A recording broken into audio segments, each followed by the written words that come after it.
السلام علیکم۔ سید عبدالمجید ندیم چینل میں آپ سب دوستوں کو خوش آمدید۔ 20 جولائی 1991 فاروق اعظم رضی اللہ تعالی عنہ کے عنوان پر جامع مسجد قاسم علی خان کے سخانی میں بیان فرما رہے ہیں حضرت علامہ سید عبدالمجید ندیم شاہ صاحب رحمۃ اللہ علیہ۔ تو آئیے ہم سب مل کر ان کا یہ بیان سنتے ہیں۔ الحمد للہ وحدہ والصلاة والسلام علی من لا نبی بعدہ۔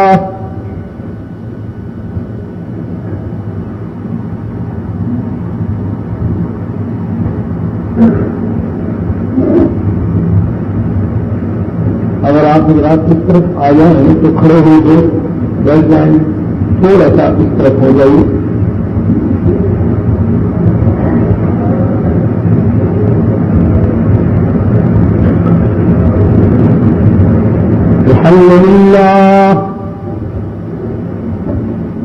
الحمد للہ وحدہ والصلاة والسلام علی من لا نبی بعدہ وعلى آلہ واصحابہ الذین اوفوا عہدہ الذين هم مفاتيح الرحمة ومصابيح الغرر۔ أعوذ بالله من الشيطان الرجيم، سبحان اللہ۔ بسم الله الرحمن الرحيم۔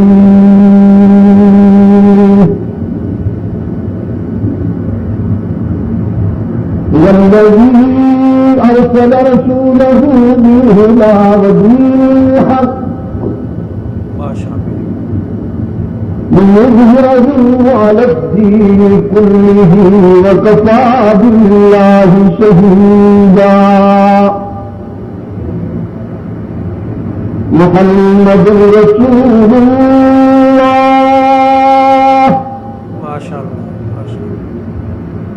والذين معه أشداء على الكفار رحماء بينهم تراهم ركعا سجدا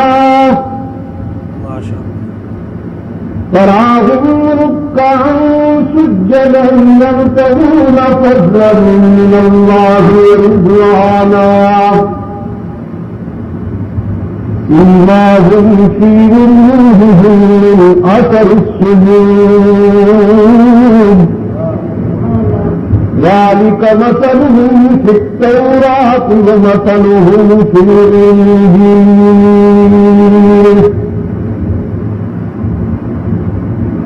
صدق الله مولانا العظيم۔ وعن معاوية بن أبي سفيان رضي الله تعالى عنهما قال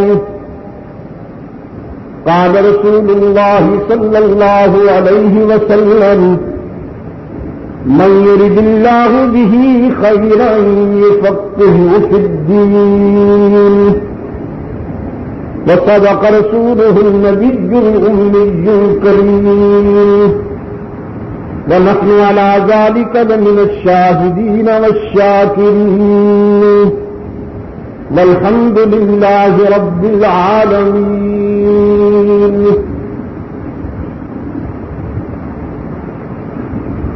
ارباب علم و دانش، محترم بزرگوں اور عزیز دوستوں،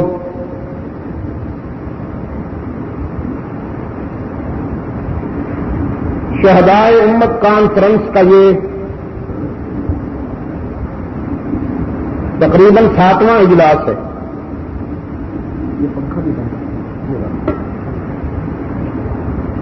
جو 20 جولائی 1991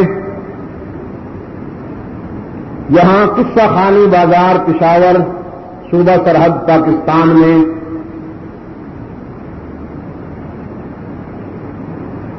ہمارے نہایت ہی محترم حضرت مفتی عبدالقیوم صاحب کوکلگئی رحمۃ اللہ تعالی علیہ کے مرکز میں ہو رہا ہے.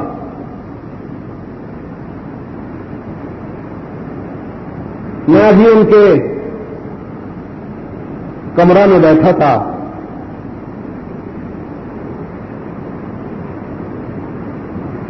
یہی ان سے زندگی میں بھی ملاقاتیں ہوتی رہی.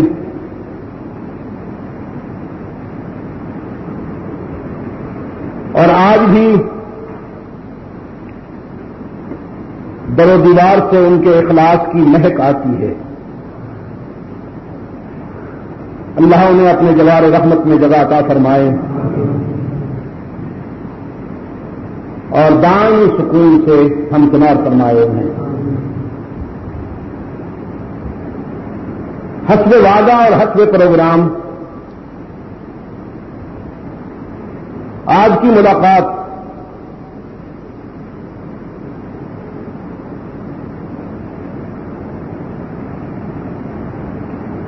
سیدنا فاروق اعظم رضی اللہ تعالی عنہ کی سیرت و کردار پر گفتگو کرنے کے لیے مخصوص رہے گی.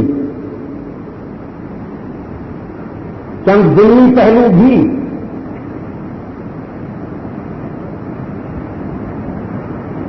آ سکتے ہیں گفتگو کے دوران، لیکن مین ٹارگٹ یہی ہے. اللہ ہمیں توفیق عطا فرمائے.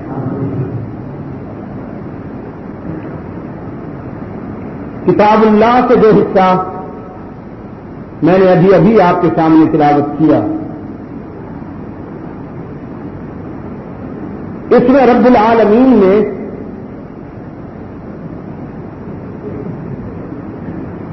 مکتب مستفی کا عمومی تعارف کرایا ہے.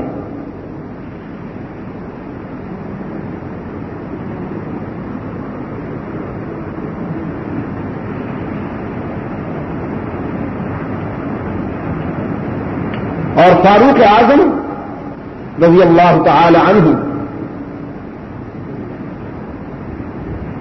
اسی مکتب کا ایک جلیل القدر نام ہے، جس کی طلب میں اللہ کے رسول صلی اللہ علیہ وسلم کے ہاتھ بارگاہ رب العزت میں بلند ہوئے.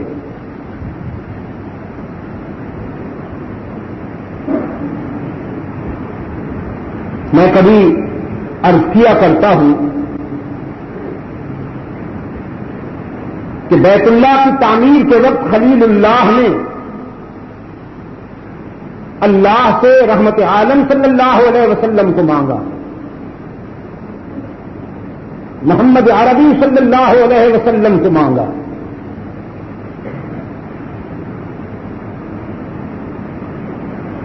پھر محمد عربی صلی اللہ علیہ وسلم نے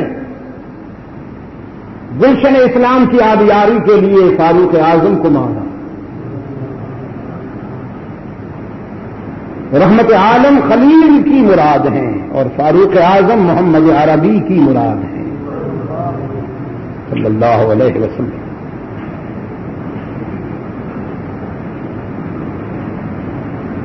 اللہ نے اپنے دونوں پیغمبروں کی دعاؤں کے شرف قبولیت سے نوازا.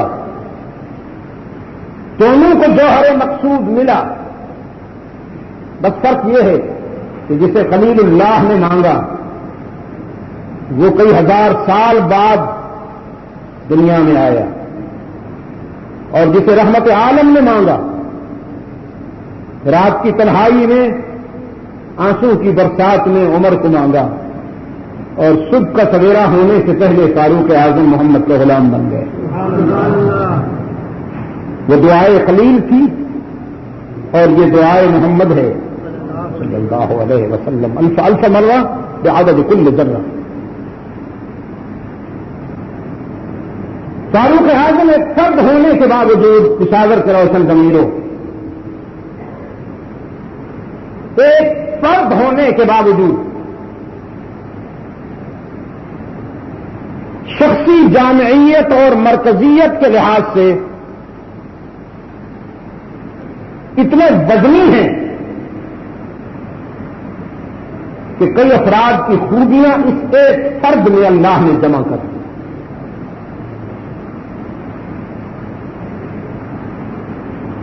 بقول حضرت شاہ ولی اللہ رحمۃ اللہ تعالی علیہ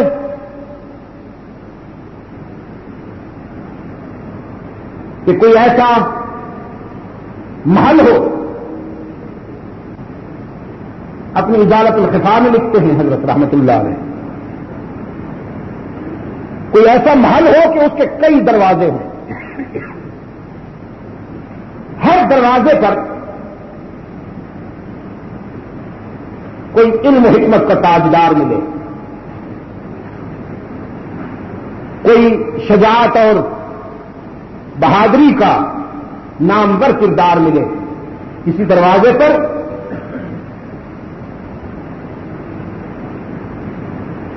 سکندر سے بڑا فاتح ملے، اسی محل کے کسی دروازے پر نوشیروان سے بڑا عادل ملے،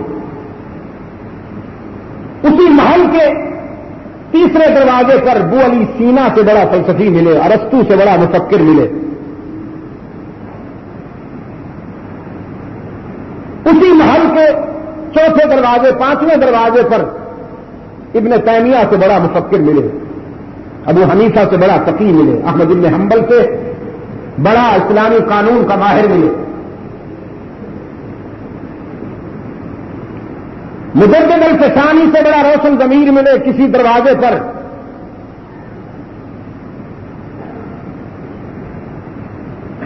شاہ عبد القادر گیلانی سے بڑا صاحب نظر ملے،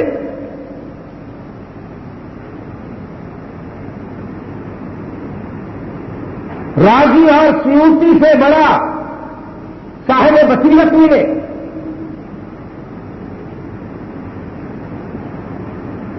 فرماتے ہیں فاروق اعظم کا سینہ اس محل سے بھی زیادہ آباد ہے.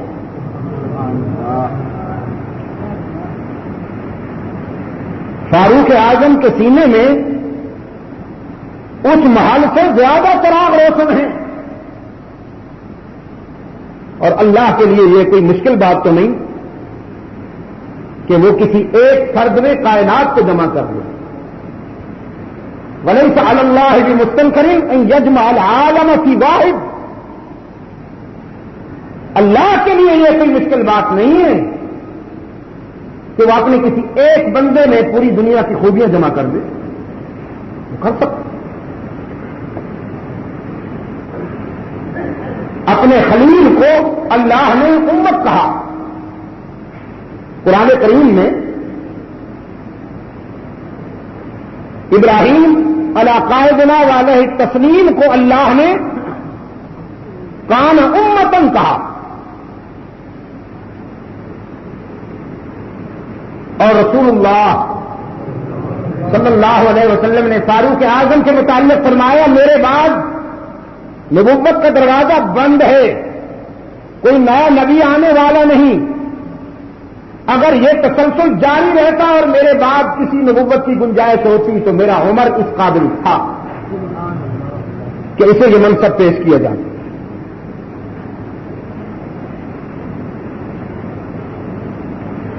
جس امت میں فاروق اعظم جیسے جلیل القدر کردار کے نبی ہونے کی گنجائش نہیں، وہ امت مرزا غلام قادیانی کی گاڑی کیسے چلنے دے اور کیوں چلنے دے؟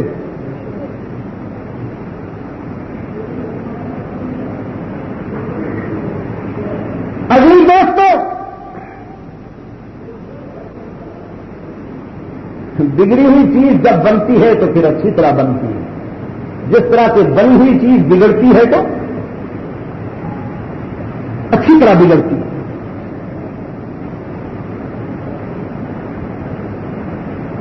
فاروق اعظم کا ایک دور وہ ہے کہ جب سرزندان اسلام کے لیے ان کا وجود چیلنج بنا ہوا ہے.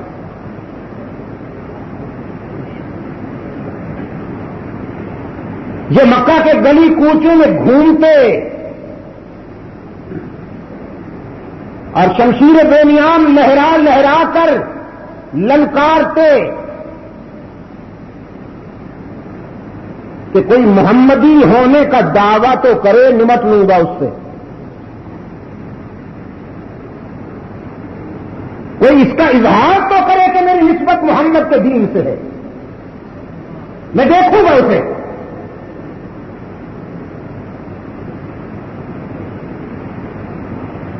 لیکن جب بنے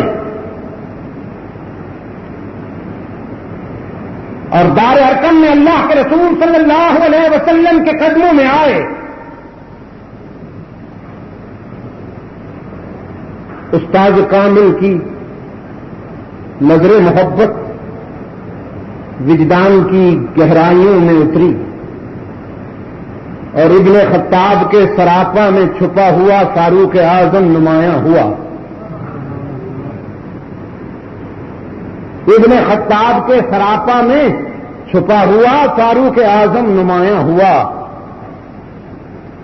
رحمت عالم صلی اللہ علیہ وسلم سے پوچھا، یہ کچھ لوگ پانی استعمال کر رہے ہیں، یہ کیا ہے؟ کہا گیا وضو ہے. پوچھا اس کے بعد کیا ہوگا؟ بتایا گیا نماز ہوگی. پھر پوچھا کہاں ہوگی؟ بتایا گیا یہی ہوگی. فرمایا اللہ کی عبادت اللہ کے گھر میں کیوں نہ ہو؟ بتایا گیا تیری قوم نہیں گوارا کرتی.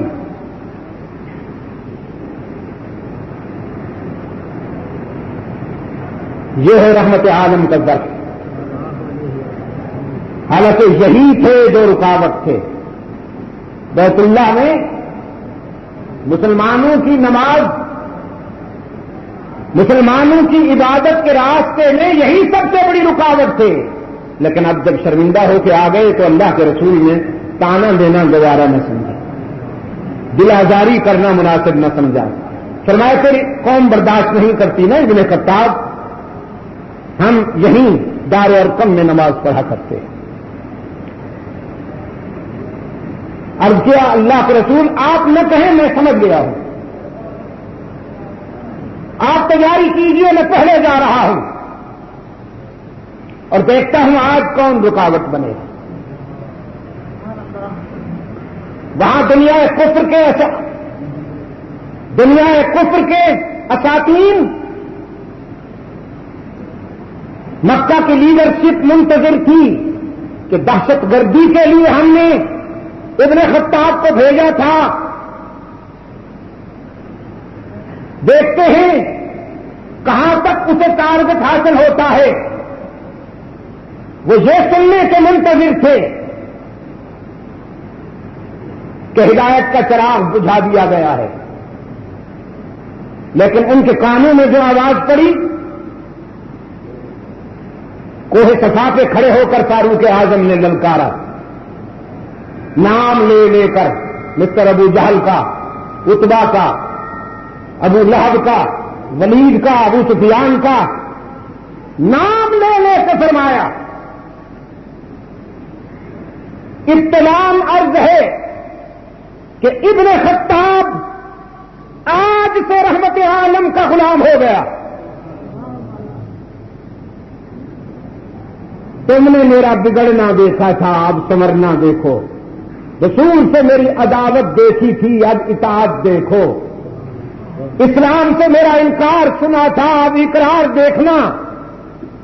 آج کے بعد میری جوانی اور میرا شباب رحمت عالم کے لیے وقف ہے. تم نے راستہ روک رکھا ہے نا ان کا کہ بیت اللہ میں عبادت نہ کریں، وہ آ رہے ہیں بیت اللہ میں عبادت کے لیے، اور میں دیکھتا ہوں تم میں سے کون ہے جو میرے قائد کا راستہ روک کر دکھائے.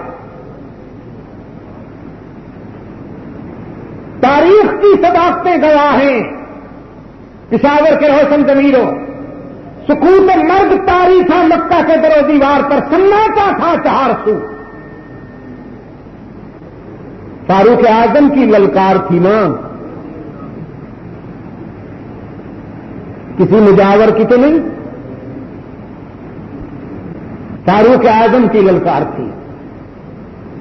رحمت عالم تشریف لائے، بیت اللہ میں نماز ادا کی گئی. امت مسلمہ نے اپنے قائد کی ابتدا میں بیت اللہ میں جو پہلی نماز ادا کی وہ یہی تھی. جو فاروق اعظم کے ایمان لانے کے دن اس امت کو نصیب ہوئی. یہ پہلی نماز.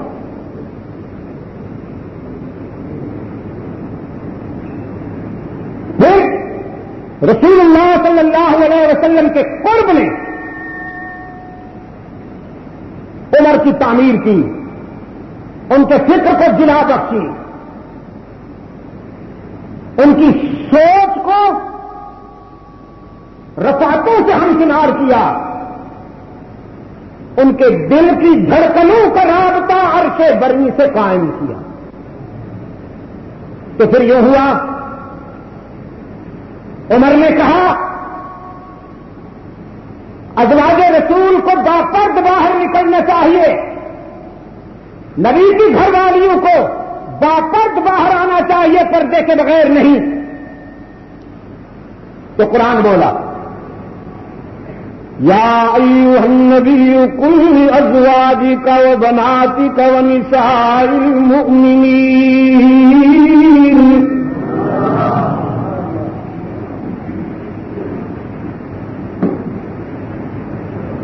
یا ایھا النبی قل لازواجک، اے پیغمبر کہہ دیجیے اپنی بیویوں کو، وبناتک اور اپنی بیٹیوں، بیٹی کو نا جمع کا صیغہ ہے، قل لازواجک کہہ دیجیے اپنی بیویوں کو، وبناتک اور اپنی بیٹیوں کو.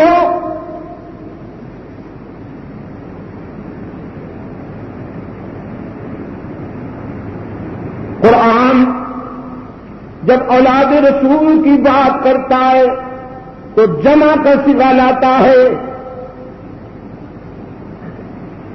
اگر نبی کی ایک بیٹی ہوتی تو قرآن کہتا قل لازواجک وبنتک.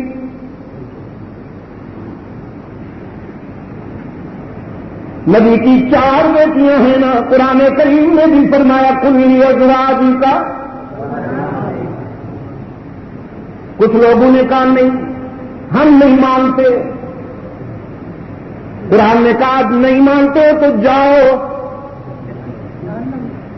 ہوا کھاؤ، نوح، مسیح اور قصے کہانیوں پر گزارا کرو. اگر تم میری بات نہیں مانتے تو پھر میں بھی تمہیں تمہارے حوالے کرتا ہوں، جاؤ. فاروق اعظم نے کہا تھا پیغمبر کی بیویوں کو باپرد ہو کر باہر آنا چاہیے.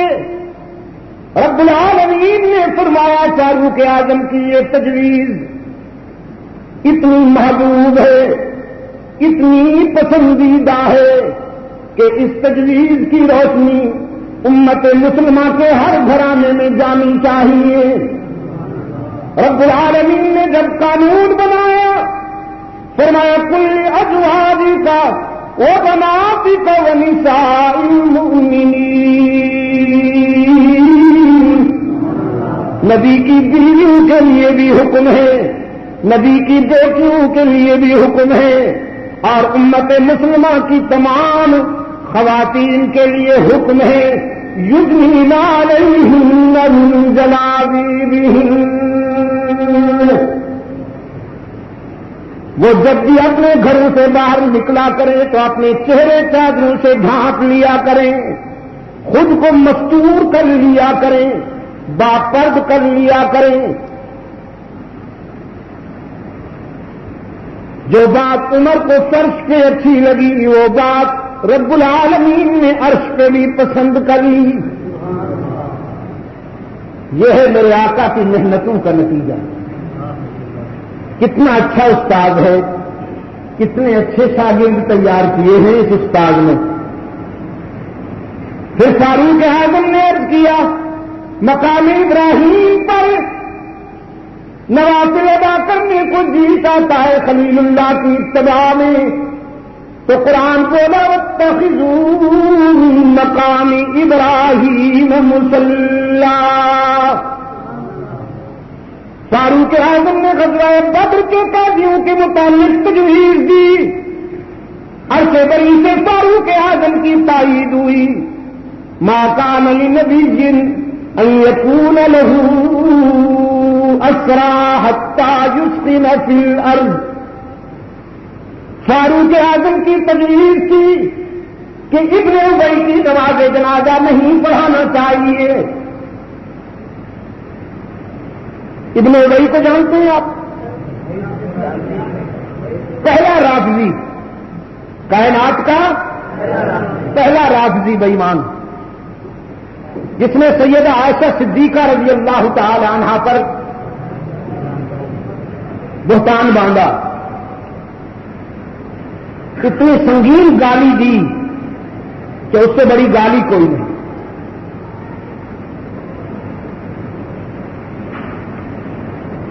سیدہ عائشہ صدیقہ رضی اللہ تعالی عنہا کے خلاف بد زبانی کی ابتدا کرنے والا یہ بدبخت منافقین کا رئیس اور سرغنہ جب مر گیا تو رحمت عالم نماز جنازہ پڑھانے آئے۔ دیکھا آپ نے، مرتے وقت اپنے بیٹے کو بلا کے وصیت کی، کرتا رسول اکرم صلی اللہ علیہ وسلم سے مانگ کر لانا، اس سے میرا کفن تیار کیا جائے۔ رحمت عالم صلی اللہ علیہ وسلم سے عرض کرنا وہ میری نماز جنازہ پڑھائیں۔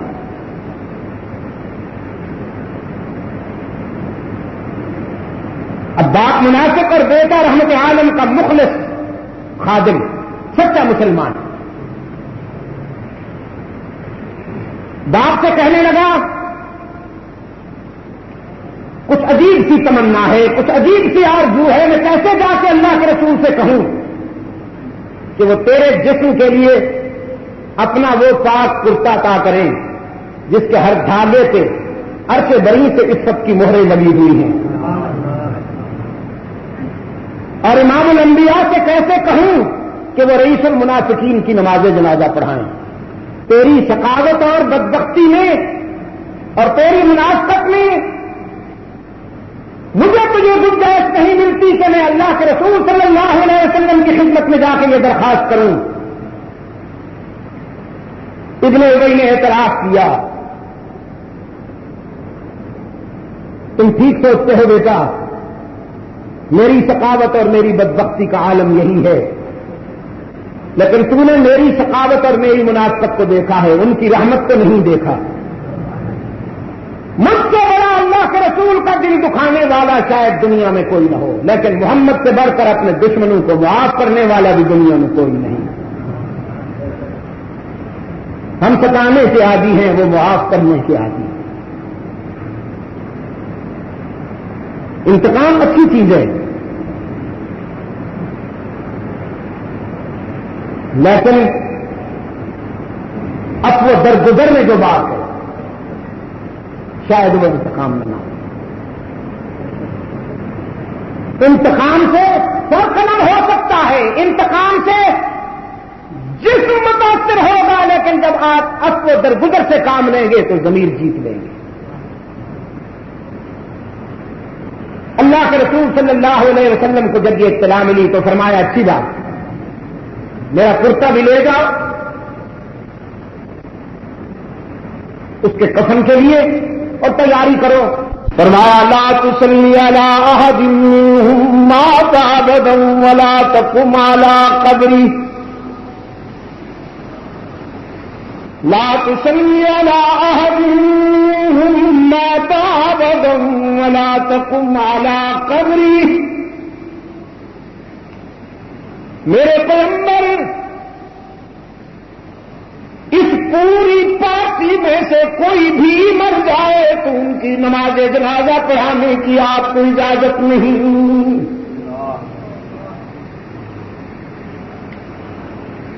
ہم تیرے عمر کی غیرت سے متفق ہیں، جو بات عمر نے فرش پہ پسند کی وہ بات تیرے رب کو عرش پہ بھی پسند آئی ہے، اس کی نماز جنازہ پڑھانے کی بھی اجازت نہیں، اور اگر کبھی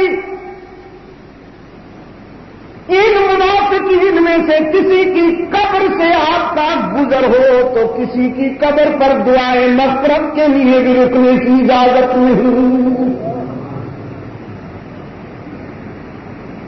کہ یہ دل کے کھوٹے ہیں، یہ منافقت کے بیمار ہیں، ان کے سینے میں ہمارے محبوب کرداروں کا بغض بھرا ہوا ہے، انہوں نے دوستی کے مبادلہ میں دشمنی کی، انہوں نے ایمان کا دعویٰ کر کے کفر اپنایا ہے، ان کی نماز جنازہ پڑھانے کی بھی اجازت نہیں، ان کے لیے دعائے مغفرت کی بھی اجازت نہیں۔ فاروق اعظم کی غیرت یہاں بھی قرآن بن گئی رضی اللہ تعالی عنہ۔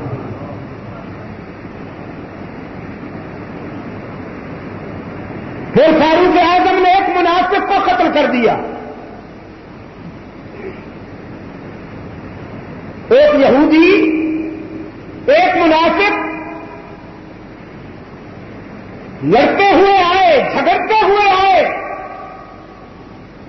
کسی چیز کی ملکیت پہ اختلاف تھا، یہودی کہتا تھا اس کا میں مالک ہوں، اور منافق یہ دعویٰ کرتا تھا کہ میری ہے، اس کا خیال یہ تھا کہ یہ تو یہودی ہے، میں کلمہ پڑھتا ہوں تو یہ چیز میری ہو جائے گی۔ یہودی نے کہا اچھی بات ہے، میں اگرچہ تمہارے پیغمبر پہ ایمان نہیں لایا، لیکن میرا ضمیر کہتا ہے کہ محمد عربی کے فیصلے سچے ہوتے ہیں، ہم وہاں چلتے ہیں، تیرا رسول جو فیصلہ کرے مجھے منظور ہے۔ رحمت عالم کی خدمت میں آئے صلی اللہ علیہ وسلم، اللہ کے رسول صلی اللہ علیہ وسلم نے یہودی سے کہا تم اس چیز کا اگر مالک ہو تم اس کی کوئی گواہی، کوئی شہادت، اس نے گواہ پیش کر دیے۔ منافق سے پوچھا تمہارے پاس کوئی گواہی؟ اس نے کہا جی میں تو مومن ہوں، لہذا یہ چیز میری ہے، یہ تو یہودی ہے۔ اللہ کے رسول صلی اللہ علیہ وسلم نے فرمایا مومن ہونے کا مطلب یہ نہیں ہے کہ لوگوں کی چیزوں پہ قبضہ کرتے جاؤ، رام رام جپنا پرایا مال اپنا، تو کوئی بات نہ ہوئی، قانون شہادت کے تقاضا ہے کہ گواہ پیش کرو۔ اس نے کہا جی میں آپ کا ہوں، مومن ہوں، آپ کا نام چنتا ہوں، یہ تو یہودی ہے۔ رحمت عالم صلی اللہ علیہ وسلم کے سامنے جب وہ کوئی گواہ پیش نہ کر سکا تو اللہ کے رسول نے فیصلہ یہودی کے حق میں دے دیا کہ یہ چیز اس کی ہے، جاؤ۔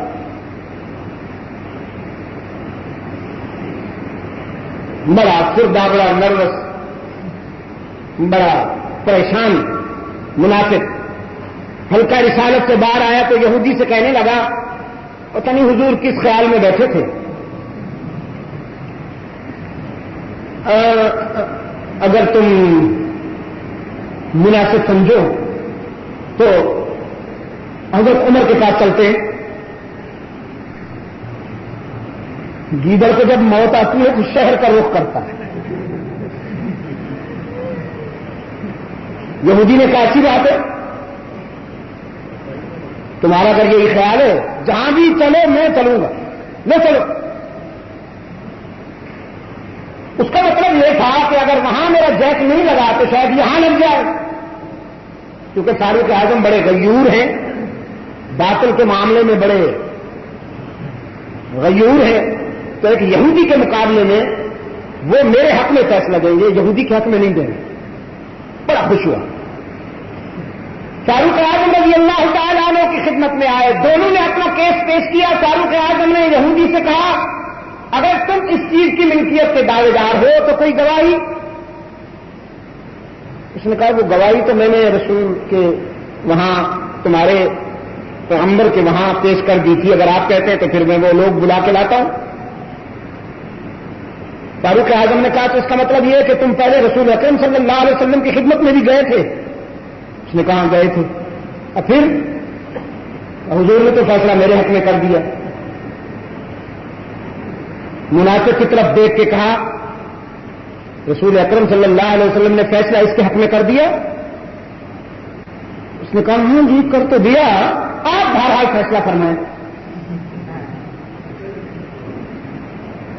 فرمایا اللہ کے رسول صلی اللہ علیہ وسلم کے فیصلے کے بعد تم میرے ہاں آئے ہو انصاف کی طرف میں،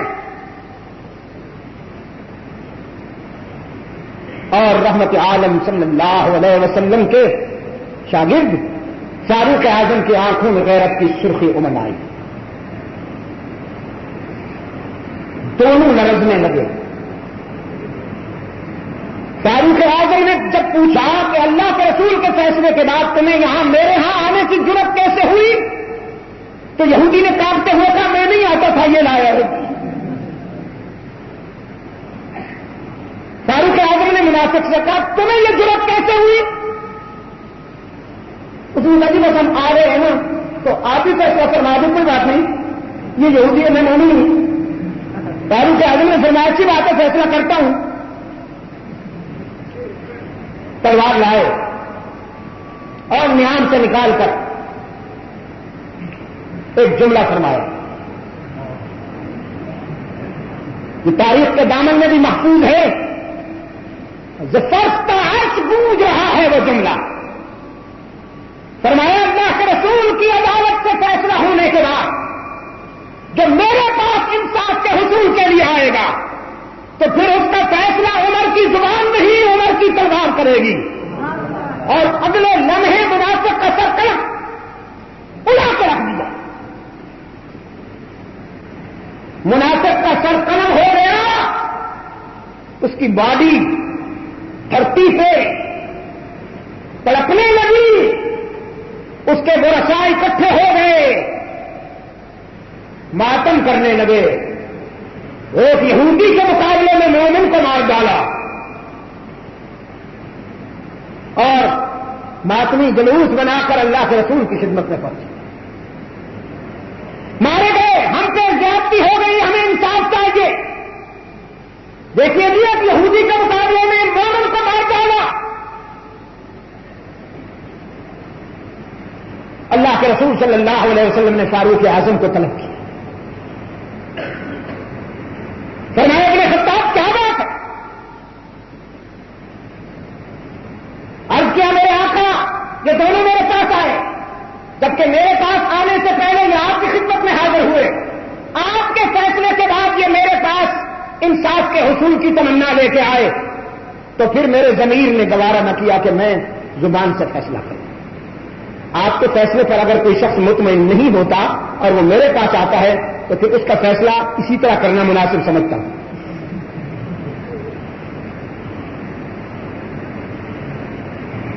منافق کی جو برادری تھی نا جی، قوموں کی طرح چیخے،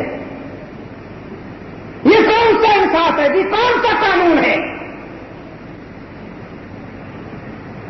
قرآن آیا، فرمایا فلا وربك لا يؤمنون حتى يحكموك فيما شجر بينهم،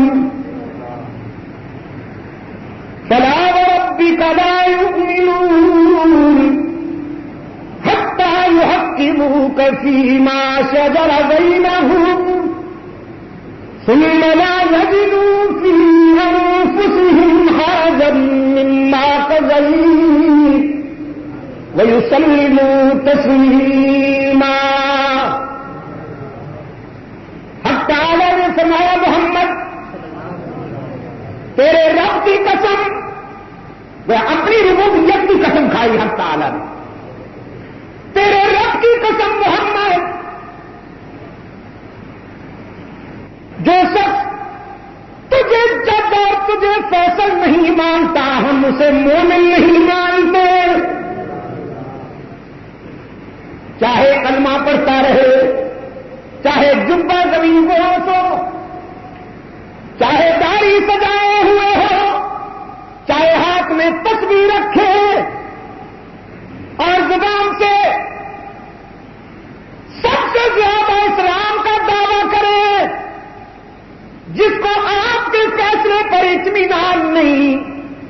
مومن تسلیم نہیں کرتے، اور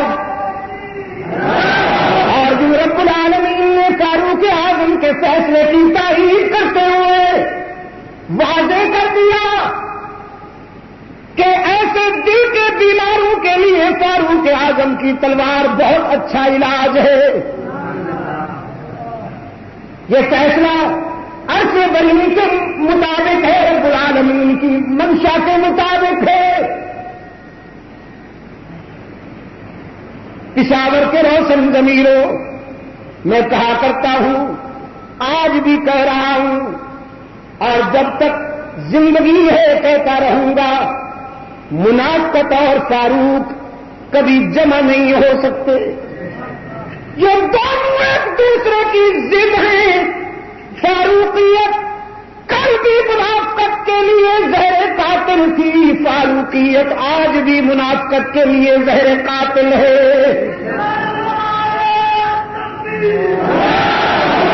منافقت اور فاروقیت کبھی ایک جگہ جمع نہیں ہو سکتی۔ رحمت عالم صلی اللہ علیہ وسلم کے سامنے کچھ خواتین مسائل پوچھنے کے لیے آئی ہوئی ہیں، اور رحمت عالم کی شفقت کی وجہ سے بے تکلفی سے باتیں کر رہی ہیں۔ کسی نے کہا عمر آ گئے، تو ہر عورت جلدی جلدی سے سمٹنے لگی، چادر سنبھالنے لگی، پردہ سنبھالنے لگی، جو آوازیں ذرا اونچی ہو رہی تھی وہ نیچی ہو گئی۔ بالکل یہی عالم تھا جیسے چڑیوں کو پتہ چل جائے کہ باز آ گیا۔ رحمت عالم صلی اللہ علیہ وسلم مسکرائے، فرمایا ابن خطاب یہ تیری پہچان ہے، ابن خطاب یہ تیری شان ہے۔ قسام ازل نے تجھے یہ مقام عطا کیا کہ جہاں تو آ جائے وہاں ابلیس کی ماں مر جاتی ہے، جہاں تو آ جائے ابلیس کی ماں مر جاتی ہے۔ شیطان اور عمر کبھی ایک راستے پہ اکٹھے نہیں ہو سکتے۔ تم نے سنا ہے یا دیکھا بھی ہے؟ میں نے تو دیکھا بھی ہے کہ شیطان اور عمر کبھی ایک راستے پہ اکٹھے نہیں ہو سکتے۔ فاروق اعظم، صدیق اکبر، عثمان ذو النورین، علی المرتضیٰ، سعد بن ابی وقاص، عمرو بن عاص، طلحہ زبیر، سعید بن عاص، یہ سب یکجا ہیں کہ یہ سب ایک ہی آسمان کے ستارے ہیں۔ ان سب میں روشنی ایک ہی سراج منیر کی دی ہوئی ہے، لیکن شیطان ان کے قریب نہیں آئے گا۔ فاروق اعظم اور شیطان کبھی ایک راستے پر نہیں ہو سکتے کہ اللہ کے رسول صلی اللہ علیہ وسلم کا ارشاد یہی ہے۔ خیر یہ فضائل کی بات تھی۔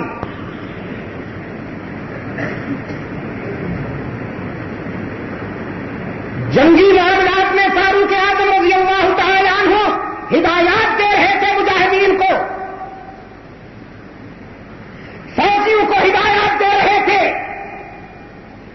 اور اسی دوران زمین کانپ اٹھی۔ مرخین نے اسے زلزلہ کہا، لیکن ہمارے پاس اہل نظر نے فرمایا وہ زلزلہ نہیں، فاروق اعظم کی جلالت سے زمین کانپ گئی۔ جلالت فاروقی سے زمین کانپ گئی تو پاؤں کی ٹھوکر سے، پاؤں کی ٹھوکر لگا کے فرمایا کیوں کانپتی ہو؟ کیا میں نے تیرے سینے پہ انصاف نہیں کیا؟ اور بس پھر فاروقی دور میں کبھی زلزلہ نہیں آیا۔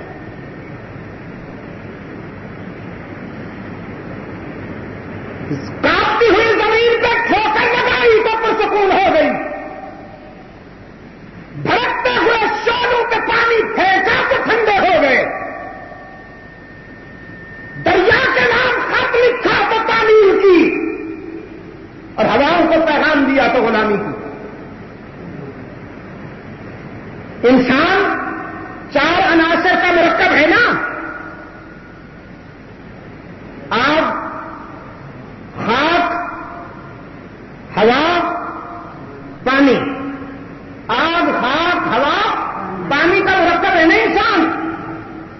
ان اجزائے اربع پر فاروق اعظم کا حکم چل چکا. آگ نے بھی فاروق کی عظمت کو مانا, خاک نے بھی فاروق کی عظمت کو مانا, پانی نے بھی فاروق کی عظمت کو مانا, ہوا نے بھی فاروق کی عظمت کو مانا. آگ, خاک, ہوا, پانی تو فاروق کی عظمت کو مانتے ہیں.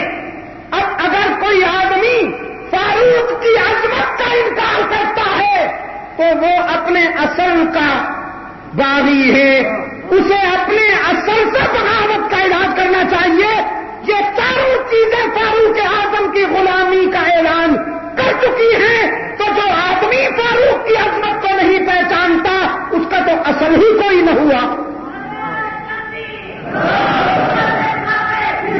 اس لیے عزیز دوستوں, میں یہ عرض کر رہا تھا آپ کی خدمت میں کہ سکون چاہتے ہو, اگر امن چاہتے ہو, اگر بدامنی کا خاتمہ چاہتے ہو, اگر تو اللہ کی زمین پر انصاف کرو, عدل کرو. وہیں سے سب کچھ ہوتا ہے. انسان جو بوتا ہے وہی کاٹتا ہے. فاروق اعظم رضی اللہ تعالیٰ عنہ کا 10 سالہ دور اسلام کا دور ثواب ہے, اسلامی تاریخ کی جوانی کا دور ہے, کہ جب ہر طرف سے اسلامی عساکر کامیابی کے پھریرے لہراتے ہوئے, فتح کے جھنڈے گاڑتے ہوئے آتے ہیں. مدائن فتح ہوا, قادسیہ فتح ہوا, رومی سلطنت کے وقار اور غرور کا جنازہ اٹھا کے رکھ دیا گیا. کیسر و کسرا کی صدیوں پرانی بادشاہتیں جوتے کی نوک پر اڑا کے رکھ دی گئی.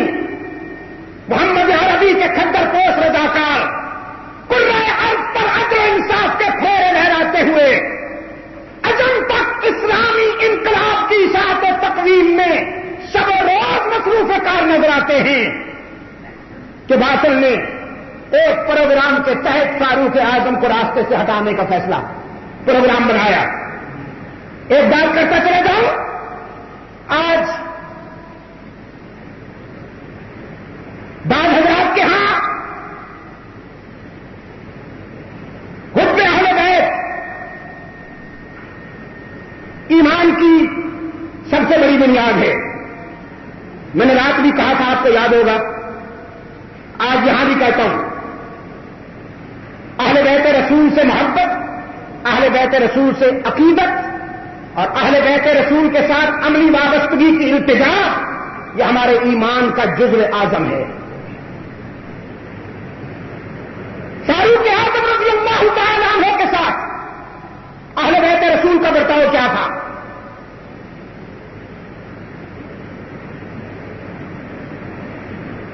ایک جملہ بار بار دہرایا جاتا ہے کہ لولا علی لہلک عمر. حضرت عمر رضی اللہ تعالیٰ عنہ نے ایک مرحلے پر فرمایا, اگر میرا بھائی علی نہ ہوتا تو عمر کو ہلاک ہو جاتا. وہ ایک فقہی موڑ تھا جہاں سیدنا علی مرتضیٰ رضی اللہ تعالیٰ عنہ نے فاروق اعظم کو مشورہ دیا. اس پر وہ اس قدر مسرور ہوئے, اتنے خوش ہوئے کہ یہ جملہ ارشاد فرما گئے, اگر علی بھائی نہ ہوتے تو میں ہلاک ہو جاتا. پھر ایک موڑ کو بھی آیا,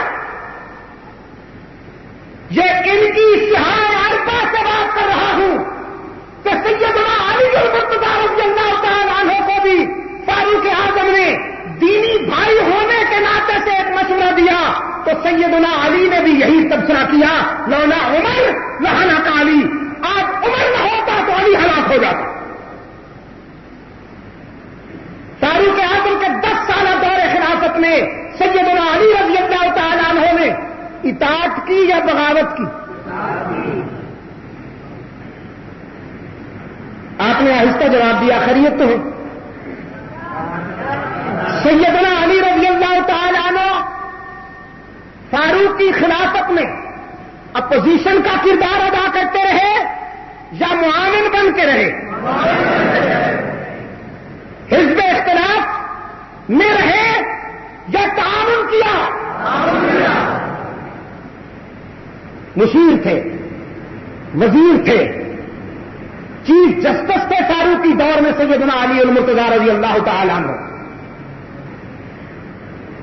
اور اس موضوع پر میں نے کل گفتگو کرنی ہے اگر زندہ رہا. ہست نگری میں یہ ہست کیوں ہے یار؟ ہست کیوں نہیں؟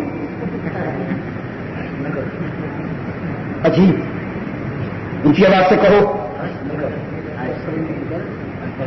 اچھا، ہست نگر سے ہست نگری ہے. اچھی بات ہے. اگر زندہ رہا تو کل اس موضوع پر میں بات کرنا چاہتا ہوں آپ سے. ذہنی طور پر ذرا تیار ہو کے آئیے گا. کل جو گفتگو ہونی ہے اس کے لیے میدہ مضبوط ہونا چاہیے. یہ میں صاف کر دوں آپ کو. یزدگرد کی بیٹی جنگی قیدی بن کر آئی، شاہی گھرانے کی سربردہ. شہبانوں فاروق اعظم رضی اللہ تعالیٰ عنہ کے فرزندوں نے سوچا یزدگرد کی بیٹی ہمیں ملے گی. دبی زبان سے کہہ بھی دیا کہ ابا حضور یہ تو ہمیں ملنی چاہیے. لیکن فاروق اعظم رضی اللہ تعالیٰ عنہ نے فرمایا حسین کہاں ہے؟ سیدنا حسین رضی اللہ تعالیٰ عنہ تشریف لائے. فاروق اعظم رضی اللہ تعالیٰ عنہ نے سامنے بٹھایا اور سرگوشی کے انداز میں سیدنا حسین رضی اللہ تعالیٰ عنہ سے پوچھا اس بچی کو اپنے نکاح میں لینا پسند کریں گے آپ؟ یہ ضروری ہے نا؟ اس بچی کو اپنے نکاح میں لینا پسند کریں گے آپ؟ سیدنا حسین رضی اللہ تعالیٰ عنہ نے رضامندی ظاہر کر دی.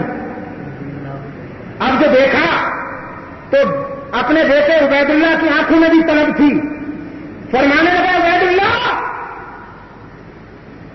حسین کا تم کیا مقابلہ کرو گے؟ حسین فاطمہ کا لال ہے، تمہاری ماں ایسی ہے. حسین محمد کا نواسا ہے، تمہارا نانا ایسا ہے. حسین علی کا فرزند ہے. عمر فاروق ہونے کے باوجود میں کہتا ہوں کہ میں علی نہیں ہو سکتا. یہ اخلاص کی بات ہے نا، یہ محبت کی بات ہے نا، یہ پیار کی بات ہے نا. پھر شہر والوں کی طرف دیکھ کر فرمانے لگے سونے کے برتنوں میں پانی پیتی کے پلی ہونا، ہیرے جواہرات میں کھیلی ہونا، میں تجھے خانوادہ رسالت میں بھیج رہا ہوں. اب ذرا مٹی کے برتنوں میں پانی پینے کا مزہ بھی لو. تیرے مقدر میں یہ لکھا تھا کہ تو فاطمہ کے لال کی آبرو بنے گی. تو جگر گوش ہے بطول، وہ سدا ہے رسول، سیدنا حسین رضی اللہ تعالیٰ عنہ کی آبرو بنے گی. میں اس سعادت پر تجھے مبارکباد دیتا ہوں. اور شہروانوں کا ہاتھ پکڑ کر سیدنا حسین کے حوالے کر دیا. یہ پیار ہے، یہ محبت ہے. اور اسی محبت کا جواب دیا سیدنا علی نے کہ اپنے بیٹے کا نام عمر رکھا. پیاروں پر بیٹوں کا نام رکھا جاتا ہے یا دشمنوں کے نام بیٹوں پہ رکھے جاتے ہیں؟ آپ بھی اچھے نام رکھتے ہیں جی. کل مولانا فضل الرحمان صاحب کے آنا بیٹھا تھا گلبہار میں، تو فون پر ایک صاحب نے پتہ نہیں کہا کہ جی میں رسول اللہ خان بول رہا ہوں. یا اللہ، یہ رسول اللہ خان جی. وہ تو ہم سنتے آئے تھے کہ یہ خستہ گل ہیں، یہ زرین گل ہیں، یہ فلاں ہیں. یہ رسول اللہ خان تو کل سنا. میں نے کہا کوئی اللہ خان پتہ نہیں کب سنے گے کہ ہم کیونکہ اللہ خان ہیں. نام آپ بھی اچھے لگتے ہیں. سیدنا علی رضی اللہ تعالیٰ عنہ کا بیٹا ابو بکر ابن علی، ان کی کتاب ہے سن 3 ہجری میں جو چھپی ایران میں، رجال کشی. اور باقر صاحب کی حیات القلوب، ان میں آپ کو یہ سانس ملے گا کہ کربلا کے میدان پہ، کربلا کے میدان میں سیدنا حسین رضی اللہ تعالیٰ عنہ سے وفا کرنے والوں میں اور جان شہادت پینے والوں میں ابو بکر ابن علی بھی تھا، عمر ابن علی بھی تھا، عثمان ابن علی بھی تھا، عمر ابن حسن بھی تھا اور عثمان ابن حسن بھی تھا۔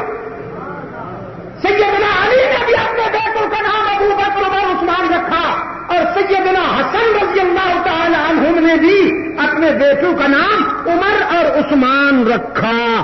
یہ آپس میں محبت تھی یا دشمنی تھی؟ تو پھر تمہیں بھی ان سے محبت کرنی چاہیے۔ باقی باتیں کل۔ اللہم صلی علی سیدنا محمد النبی الامی وعلی آلہ واصحابہ وبارک وسلم۔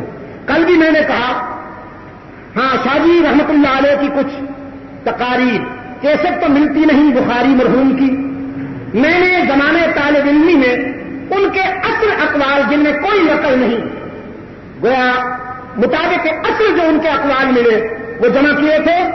عثمانیہ لائبریری کو اللہ فروغ عطا فرمائے، ترقی عطا فرمائے، انہوں نے پھر شائع کر دی، اس کا یہ 8واں ایڈیشن ہے۔ شاہ جی کی تقریریں ہیں عطا اللہ بخاری رحمۃ اللہ علیہ کی، اور یہ اسلام اور انسانیت میرے بیانات پر مشتمل مجموعہ ہے جو انگلینڈ میں ہوئے۔ پڑھے لکھے حضرات کے لیے اس میں مواد ملے گا، دعا کے بعد مسجد سے باہر لیجیے۔ اللہم صلی علی سیدنا محمد النبی الامی وعلی آلہ واصحابہ وبارک وسلم۔ اللہم ثبتنا علی صراط المستقیم واحفظنا من کل بلاء الدنیا وعذاب الآخرہ۔ اے اللہ عالم اسلام کی مدد فرما، مسلمان جہاں کہیں مظلوم و مجبور ہیں ان کی دستگیری فرما، فلسطین، افغانستان، کشمیر کے مسلمانوں کی مدد فرما، پاکستان کو قرآن و سنت پر مبنی آئین عطا کر تاکہ یہ سرزمین امن و سلامتی کا گہوارہ بن سکے، دور خلافت راستہ سے نسبت رکھنے والا عادلانہ طرز زندگی عطا فرما۔ اے اللہ جو بیمار ہیں انہیں شفائے کاملہ عطا فرما، جو پریشان ہیں ان کی دستگیری فرما، ہم سب کی جائز تمنائیں پوری فرما، ہم سب کو اور ہماری نسلوں کو دنیا اور آخرت کی رسوائیوں سے محفوظ معمون فرما، دنیا اور آخرت میں عزت و سربلندی سے ہمکنار فرما، انجمن تبلیغ قرآن و سنت کی جد و جہد کو قبول فرما۔ میرے یہ تمام دوست، یہ تمام روشن ضمیر، ابھی آپ حضرت علامہ سید عبد المجید ندیم شاہ صاحب رحمۃ اللہ علیہ کو سماعت فرما رہے تھے۔ آپ سب دوستوں سے گزارش ہے کہ میرے اس چینل کو سبسکرائب، لائک اور شیئر کریں، اور حضرت شاہ صاحب کے بیانات کو اپنے دوستوں میں شیئر بھی کیا کریں تاکہ دین کی باتیں اور دوستوں تک بھی پہنچ سکیں۔ آپ سب دوستوں کا بہت شکریہ۔ ملتے ہیں ایک نئی ویڈیو کے ساتھ، تب تک کے لیے اللہ حافظ۔ پاکستان پائندہ باد۔